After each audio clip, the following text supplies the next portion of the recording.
Good morning, student. Class 11th Political Science. Today your chapter third समानता means equality. आज का हमारा जो लेसन है वो है आपका समानता का. ये इसका फर्स्ट वीडियो है. आप ध्यान से देखें. इस चैप्टर के अंतर्गत पढ़ेंगे हम समानता क्या होती है, ठीक है, और समानता की आवश्यकता क्यों होती है. ओके. तो सबसे पहले मैं आपको बताना चाहती हूँ कि समानता का क्या अर्थ होता है. समानता का अर्थ होता है कि जाति धर्म, लिंग, जन्म स्थान, रंग रूप आदि, पहनावा, ठीक है, इनके आधार पर व्यक्तियों के साथ किसी भी प्रकार का भेदभाव न होना समानता कहलाता है. ठीक है.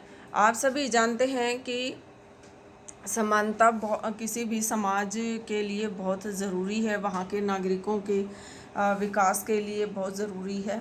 अगर किसी समाज में असमानता का व्यवहार किया जाएगा तो वो समाज कभी भी आगे नहीं बढ़ पाएगा. ठीक है. तो इसलिए हमें समानता करना बहुत ही ज़रूरी है. न किसी के साथ हम जाति के आधार पर भेदभाव करें, न धर्म के आधार पर करें, न लिंग के आधार पर करें, और न जन्म स्थान के बारे में करें. इसको मैं थोड़ा सा डिटेल में और बताना चाहूँगी आपको कि जो समानता जो वर्ड हमने यहाँ पर यूज़ किया है इसकी शुरुआत कब से होती है. तो ये जो समानता शब्द है इसकी शुरुआत होती है फ्रांस की क्रांति से. आपने 9th क्लास में पढ़ा था फ्रांस की क्रांति. तो फ्रांस की क्रांति के 3 मुख्य कारण जो हैं उसके निकले थे. फर्स्ट था समानता, फिर था स्वतंत्रता और बंधुत्व की भावना का विकास.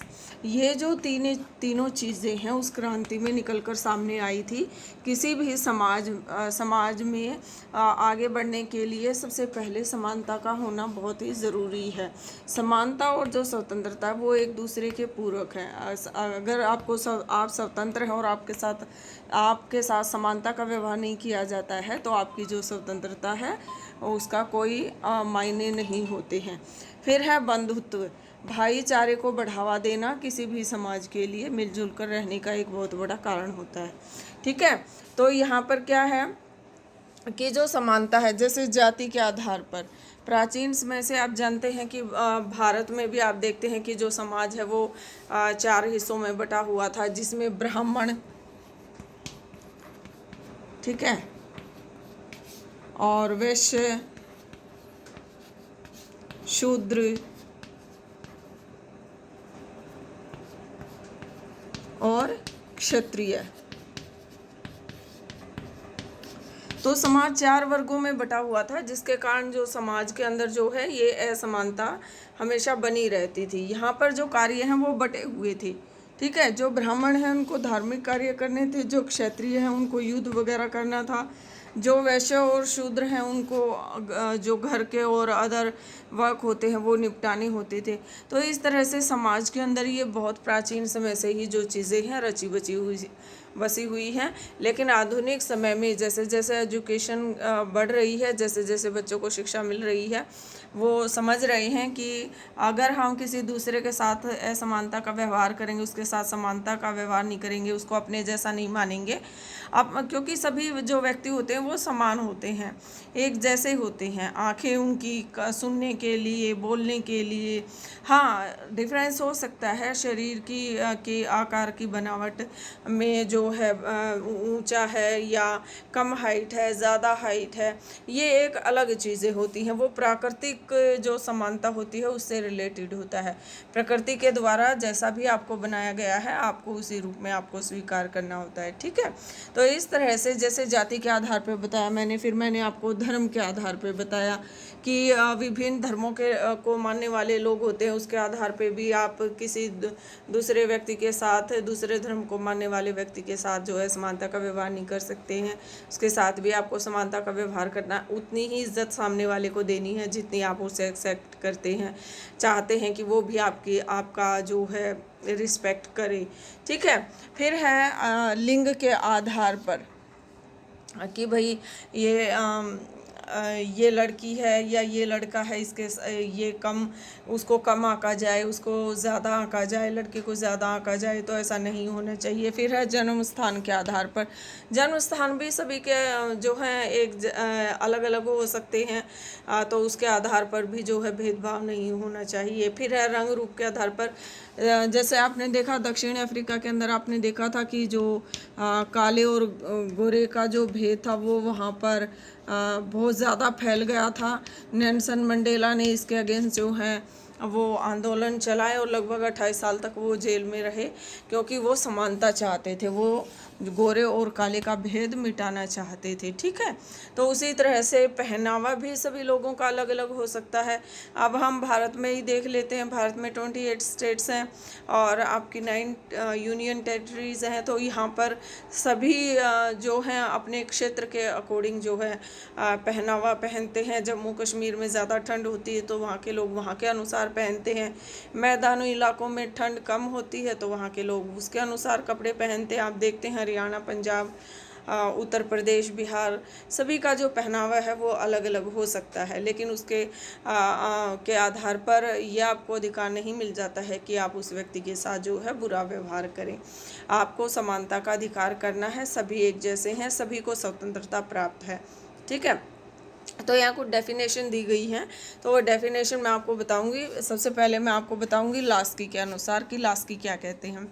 लास्की कहते हैं कि समानता का जो अर्थ है कि जो विशेषाधिकार प्राप्त वर्ग हैं वो ना रहें, किसी को विशेषाधिकार प्राप्त ना किया जाए जैसे पहले ज़माने में होते थे, वैसे न हो, सभी को इक्वल माना जाए और सभी को उन्नति के समान अवसर प्रदान किए जाएं, ताकि सभी जो हैं अपने व्यक्तित्व का विकास अच्छी तरह से कर सके। फिर मैं यहाँ आपको बताऊंगी सेकंड जो डेफिनेशन है वो बार्कर की है।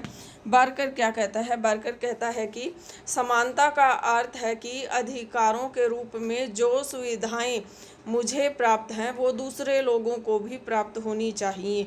ठीक है, और जो दूसरे लोगों को अधिकार दिए गए हैं वो अधिकार मुझे भी मिलने चाहिए, ऐसा बार्कर कहता है। ठीक है, बार्कर कहता है कि अधिकारों के रूप में जो सुविधाएं मुझे प्राप्त हैं वो उन जैसे दूसरे लोगों को भी उसी रूप में मिलनी चाहिए, और जो अधिकार दूसरे व्यक्तियों को प्राप्त हैं वह मुझे भी मिलने चाहिए, यानी कि समानता होना चाहिए, किसी भी व्यक्ति को विशेषाधिकार नहीं मिलने चाहिए। ठीक है, तो इस तरह से जो समानता है उसके बारे में इन लोगों के द्वारा कहा गया है। फिर मैं यहाँ सेकंड पार्ट इसका आपके सामने एक्सप्लेन करना चाहूँगी असमानता का। असमानता कई तरीके से हो सकती है, जैसे मैंने आपको बताया जाति को लेकर हो सकती है, रंग भेद को लेकर, जैसे मैंने आपको दक्षिण अफ्रीका का भी उदाहरण दिया। फिर मैंने श्रीलंका के अंदर भी गृह युद्ध जैसी स्थिति उत्पन्न हो गई थी, क्योंकि वहाँ पर जो सिंहली और तमिल भाषी लोग हैं, सिंह जो इनके बीच में जो है सशस्त्र विद्रोह शुरू हो गया था। फिर मैंने आपको बताया कि आर्थिक स्तर पर भी हो सकता है, यानी बड़ा छोटा जो है, जैसे किसी व्यक्ति के पास अपार धन संपदा हो सकती है, किसी व्यक्ति के पास जो है ज़्यादा धन नहीं होता है। फिर है राजनीतिक जो समानता है। राजनीतिक समानता में क्या होता है कि आपको अपने अधिकार के अनुसार आप जो भी कार्य करना चाहते हैं, जिस चुनाव में खड़े होना चाहते हैं, वोट देना चाहते हैं, या कहीं पर भी अपनी कोई पार्टी बनाना चाहते हैं, तो उस आधार पर भी आपके साथ जो है भेदभाव हो सकता है। फिर है अवसरों की समानता के आधार पर। अगर आप किसी ऐसे कास्ट से बिलोंग करते हैं तो जो आपके ऊपर के जो अधिकारी होते हैं वो आपसे आपको जो है उस जॉब पे को प्रोवाइड नहीं कराते हैं। फिर है सुविधाओं में किसी व्यक्ति के पास इतना धन है, इतनी सुविधाएं हैं, प्रॉपर घर है बहुत अच्छा, और उस घर के अंदर जो भी दैनिक रूटीन की जो चीज़ें होती हैं इस्तेमाल करने की, वो सारी सुविधाएं आपको प्राप्त हैं। लेकिन एक ऐसा व्यक्ति भी होता है जिसके पास ना अच्छा ढंग का मकान होता है, झोपड़ी पट्टी होती है, है, ना उसके पास अच्छी सड़क की व्यवस्था होती है आने जाने के लिए, ना अच्छे हॉस्पिटल होते हैं, ना उनके पास इतना पैसा होता है, ना पीने के पानी की सुविधा होती है। और एक ऐसा व्यक्ति है जिसके पास आलीशान मकान है, पानी जो है निर्विरोध रूप से जो है डेली, हाँ, जितना वो चाहे उतना वो यूज़ कर सकते हैं, नालियों में बहा रहे हैं। और भी उनकी सुख सुविधाओं का अन्य सामान उनके पास है, सड़कें हैं अच्छी, इलेक्ट्रिसिटी प्रोवाइड कराई गई है, अच्छे हॉस्पिटल्स हैं जहां वो अपना इलाज करा सकते हैं, तो उनके पास अच्छी जॉब्स हैं, अच्छी सैलरी मिलती है। तो इस तरह से यहाँ पर भी जो असमानता है वो देखने को मिलती है। तो इस प्रकार से मैंने आज आपको बताया कि समानता होना क्यों ज़रूरी है और असमानता के क्या क्या जो है रीज़न्स हो सकते हैं, और समाज के अंदर इस प्रकार की जो स्थिति होती है उससे निपटने के लिए सरकारों के द्वारा क्या उपाय किए गए हैं। ठीक है बेटा, तो इसका अगला जो पार्ट है वो मैं कल आपको कराऊंगी, तो आप मेरे साथ बने रहें और समझने की कोशिश करें कि जो समानता है वो क्या होती है और उसकी आवश्यकता हमें क्यों है।